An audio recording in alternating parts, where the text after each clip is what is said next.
once said, if we cannot end our differences, at least we can help make the world safe for diversity, meaning that diversity is one of the most sacred human qualities and should always be withheld. In society today, in order for people to get along, equality must persevere.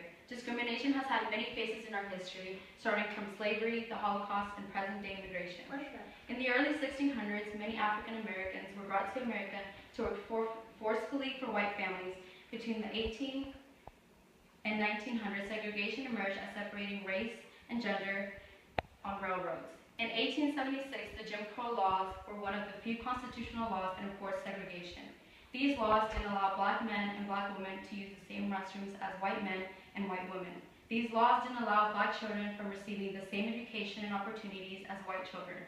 Blacks were treated as if they weren't human. They were lynched, beaten, burned, and shot, all because they had a different skin color. They were thrown into jail if they ever attempted to defend themselves from racist slurs and constantly having things thrown at them for being black.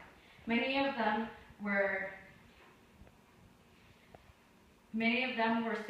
scared of stepping into the wrong store, restroom, sitting on the wrong side of a bus, or a shake shop.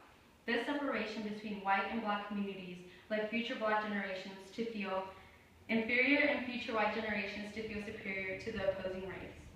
Between the years 1933 and 1939, the Nazis brought social and economic changes to the Jewish community. During the outbreak of World War II, new restrictions emerged for the Jews who remained in Germany. German authorities under Hitler's rule began to actively impose those restrictions. Even before Hitler rose to power, many Jews fled the country due to discrimination and anti-Semitism.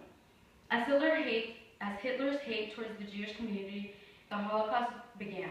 During the Holocaust, many Jews were evicted from their homes and ended up in the ghetto, a neighborhood isolated from the city which they were forced to live in. Millions were then later transported by train to two different camps, one being concentration camp, where Jews were put to work and were given small rations of food. Many prisoners died in a concentration camp or were later transported to a death camp. Those who were ill, had missing limbs, or were just too old to do labor work went straight to death camps, where they would be either shot, burned, or put into gas chambers. In January 1942, the Nazis came up with a plan to eliminate every Jew in Germany. This plan goes down in history as the final solution.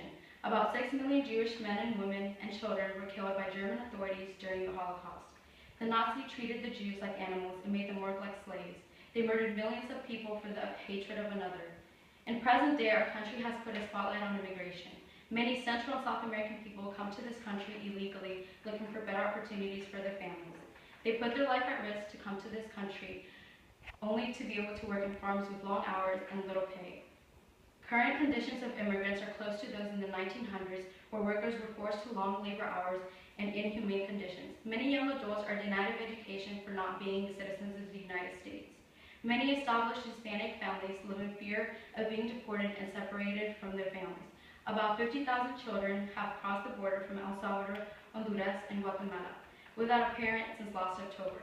These children who were put in facilities until their families claimed them, and even their families here in America have waited months for the release of their children. Who knows how much longer our country will continue with immigration, but hopefully soon the violence along the border and the racism towards those immigrants that have to take the bumpy road to become American citizens ends. Hopefully someday they won't be referred to as aliens, because they are not aliens. They are human beings looking for better opportunities in a country that they know will open that door for them.